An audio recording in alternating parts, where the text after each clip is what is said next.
OSHA defines a scaffold as an elevated, temporary work platform and its supporting structure, used for supporting employees or materials or both. A supported scaffold is one or more platforms supported by rigid, load-bearing members such as poles, posts, uprights, legs, frames, and outriggers.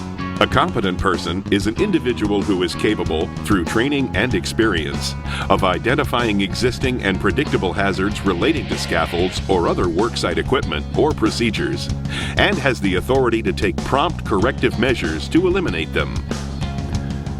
A qualified person is an individual who possesses a recognized degree, certificate of professional standing, or has extensive knowledge, training, and experience, and therefore can resolve problems related to the work or the project.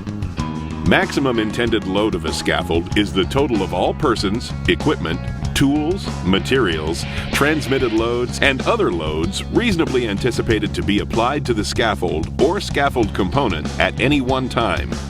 A personal fall arrest system is a system used to arrest an employee's fall. It consists of an anchorage, connectors, a body harness, lanyard, deceleration device, lifeline, or combinations of these.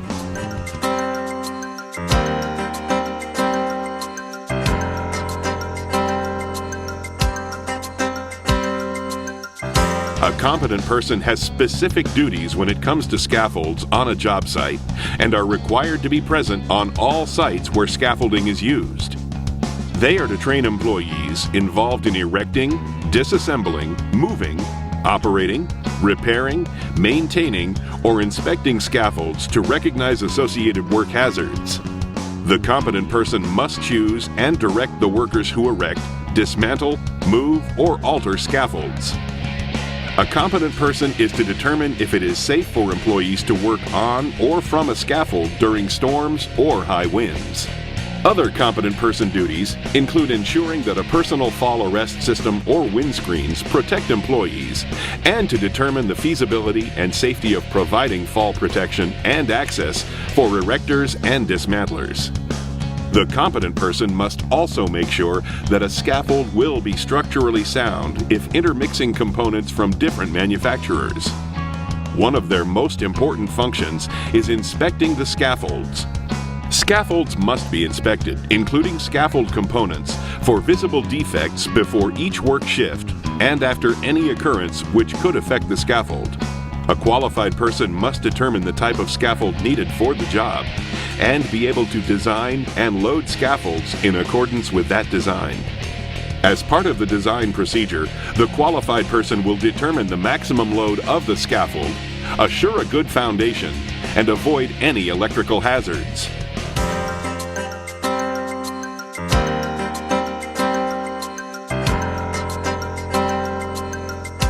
There are two groups of workers that are associated with scaffolds: those that erect and/or dismantle the scaffold, and those that use the scaffold for work purposes.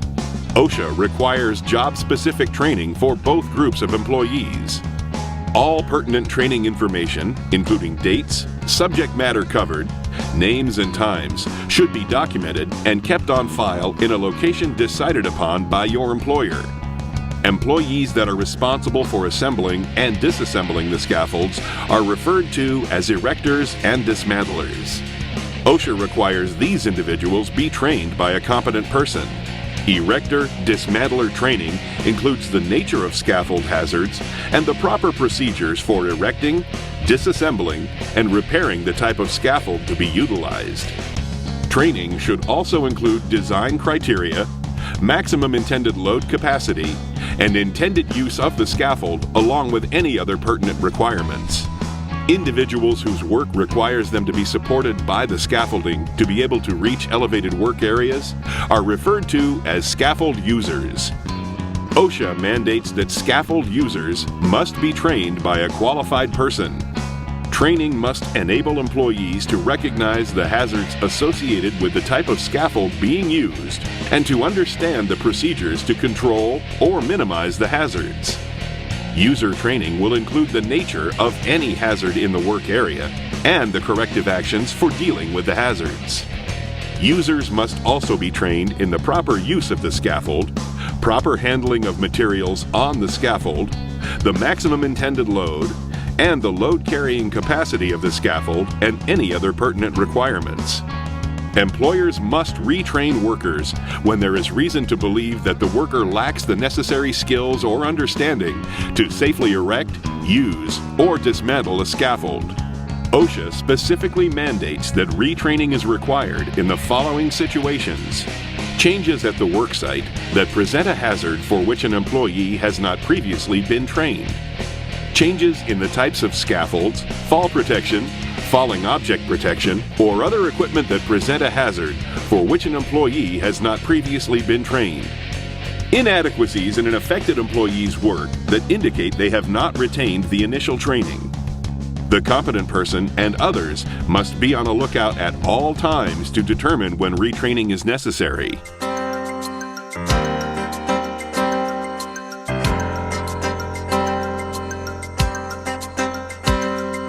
There are many hazards associated with scaffolds. Injuries can occur because of a lack of training, lack of necessary equipment, improper use of equipment, inappropriate work behavior, or a combination of these hazards. Some possible hazardous conditions that can lead to accidents and injuries include falls from elevation due to lack of fall protection, unsafe access and slips, collapse of the scaffold due to instability, overloading, or bad planking. Tools and other materials could fall from the scaffold and injure workers below. Never access a platform by climbing cross bracing. Electrocution, mainly caused by scaffold being placed too close to energized overhead lines. Remember to place scaffolds at least 10 feet away from the electric line depending on the line's voltage. Scaffolding must be built on a stable base foundation. It must be square and level. Set all scaffolds on base plates, mud sills, or another adequate firm foundation. Footings must be capable of supporting the loaded scaffold. Front-end loaders and forklifts should not be used to support scaffolds unless specifically designed for such use by the manufacturer and permitted by the qualified person on the job site. Poles, frames, and uprights must be plumb and braced to prevent swaying and displacement. Use of a level is the best way to achieve the desired right angles. The integrity of the support structure of scaffolds is very important. As noted earlier, scaffolds can only be erected, moved, dismantled, and/or altered under the supervision of a competent person and only by experienced and trained employees selected by the competent person. Scaffolds and their components must be capable of supporting, without failure, their own weight and at least 4 times their maximum intended load. Never alter a scaffold unless it is done under the approval and direction of a competent person. Frames and panels must be connected by cross, horizontal, or diagonal braces. When frames are stacked, cross braces must be of sufficient length as to keep the scaffold plumb, level, and square. All brace connections must be secured to prevent dislodging. Frames and panels must be joined together vertically by coupling or stacking pins or equivalent means and must be locked together to prevent uplift. Scaffold components made by different manufacturers or of different metals must never be utilized on the same scaffold unless approved by the competent person. Components should not be modified to make them fit together. The chances of experiencing a fall are greatest when climbing onto or off the scaffold. Safe access must be provided. Workers that erect and dismantle scaffolds are at an even greater risk because the scaffold is not complete and secure when they are performing their work. There are many different forms of access that can be utilized. Ladders such as portable, hook-on, attachable, and stairway, stair towers, ramps and walkways, integral prefabricated frames, and direct access from another surface. Workers must be able to safely access any level of a scaffold that is 2 feet above or below an access point. Never climb the crossbars to gain access to the scaffold. Direct access to or from another surface is only permitted when the scaffold is not more than 14 inches horizontally and not more than 24 inches vertically from the other surface. The type of scaffold access needed will determine the appropriate guardrails, rest platforms, stair rails, handrails, cleats, and other safety measures. A competent person will determine the safety and feasibility of installing and using the safe means of access based on site conditions and the scaffold type. A fall is the #1 hazard when working with scaffolds. Fall protection must be used on any scaffold 10 feet or more above a lower level. Fall protection can consist of a personal fall arrest system or a guardrail system and must meet OSHA standards. Personal fall arrest systems used on scaffolds must be attached by lanyard to a vertical lifeline, horizontal lifeline, or scaffold structural member designed for the tie-off anchor. Vertical lifelines must be fastened to a fixed, safe anchorage point, not part of the scaffold, and be protected from sharp edges and abrasions. Never attach vertical lifelines to each other or to the same anchorage point. Horizontal lifelines must be secured to 2 or more structural members of the scaffold. Guardrail systems must be installed along all open sides and ends of platforms and must be completed before the scaffold is allowed to be used by workers other than the erection dismantling workers. Walkways within the scaffold must have guardrail systems installed within 9.5 inches of and along at least one side of the walkway.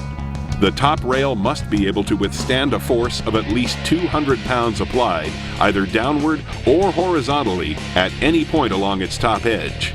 The top edge height of top rails must be between 38 and 45 inches. Mid-rails, screens, mesh, intermediate vertical members, and solid panels must be able to withstand a force of at least 150 pounds applied in any downward or horizontal direction at any point along the mid-rail or other support member. Mid-rails must be installed at a height approximately midway between the top edge of the guardrail system and platform surface. If utilized, screens and mesh must extend from the top edge of the guardrail system to the scaffold platform and along the entire opening between supports. Intermediate members, such as balusters or additional rails, must not be more than 19 inches apart. Guardrails should have a smooth surface and not create a puncture or laceration hazard. End rails should not extend beyond their terminal post.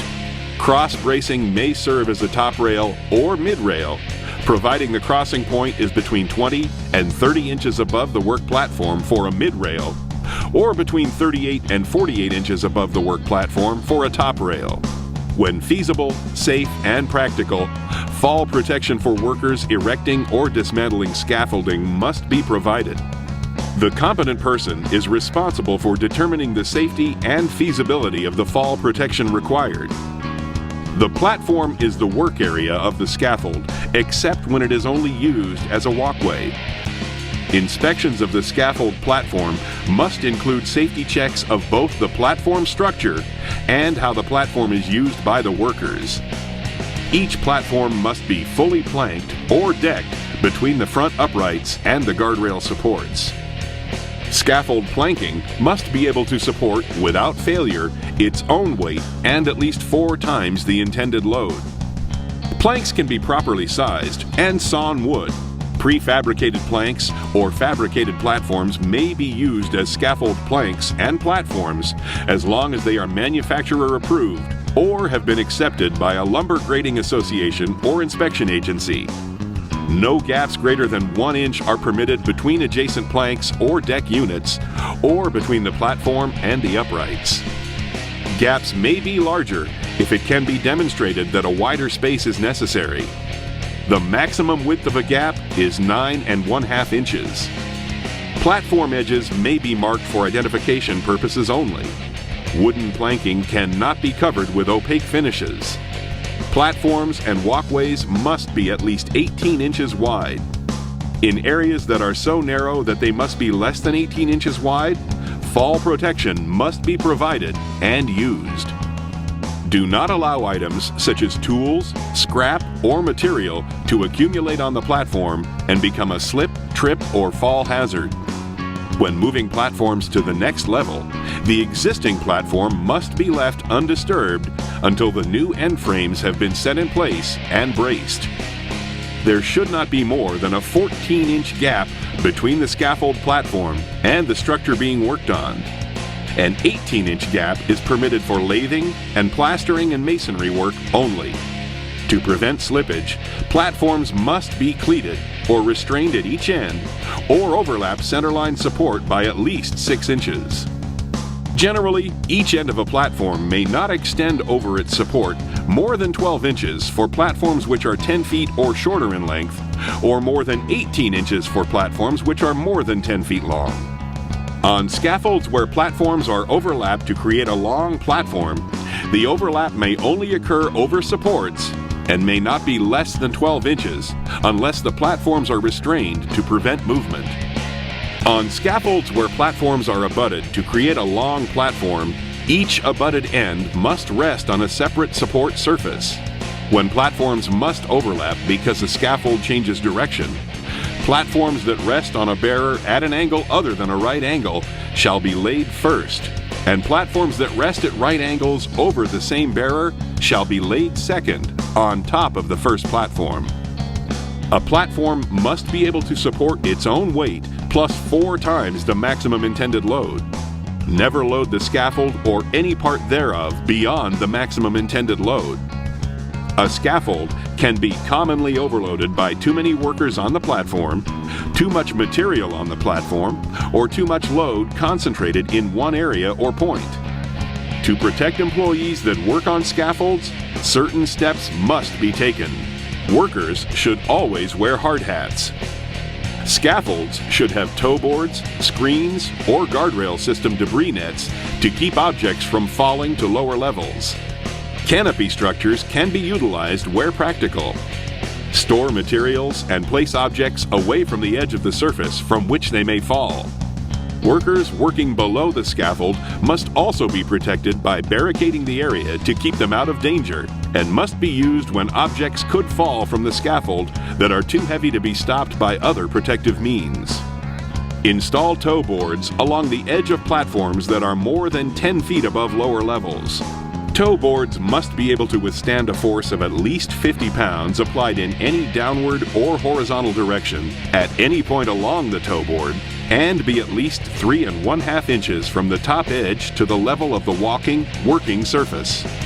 The use of paneling or screening, a guardrail system, a canopy structure, debris net, or catch platform can protect workers that are working on lower levels. Scaffolds must remain upright to be safe and useful. As a general rule, a scaffold becomes inherently unstable once its height is 4 times its minimum base dimension. Weather and damage to structural components can also affect the stability of a scaffold. When a scaffold reaches a height that is more than 4 times its minimum base dimension, it must be restrained by guys, ties, or braces to prevent it from tipping. Scaffolds must be inspected for visible defects before each shift by a competent person and after any event that could affect a scaffold's integrity. Any part of a scaffold that has been damaged or weakened must be repaired, replaced, braced, or removed from service so that OSHA strength requirements are met. Scaffolds cannot be moved horizontally while workers are on them unless specifically designed for such purpose. Workers should not work on or from a scaffold during storms or strong winds, unless it is determined to be safe by the competent person and the workers are protected by either personal fall arrest systems or wind screens. Scaffolds are usually made of metal and are built upward to reach elevated work areas. Electrical lines are often present overhead. The combination of both can be very dangerous and can put workers at risk of electrocution. Proper clearance and following basic rules can help eliminate the risk. Scaffolds should be constructed so that there is at least 10 feet between it and any power line. This 10-foot distance applies to any part of the scaffold and tools, equipment, or material that might be used on the scaffold. As a general precaution, the 10-foot rule should always be applied. Voltages over 50 kilovolt require distances greater than 10 feet. Scaffolds can only be closer to overhead power lines if such proximity is necessary for the type of work being performed, and if the power company or electrical system operator has been notified and has either de-energized the lines, relocated the lines, or installed protective coverings over the lines to prevent accidental contact with the lines.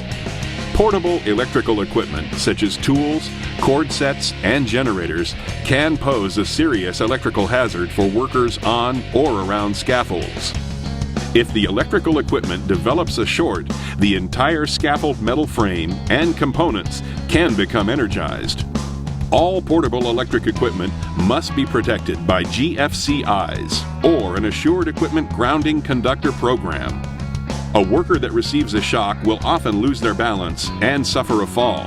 Fall protection should be utilized by workers that use portable electrical equipment on scaffolds.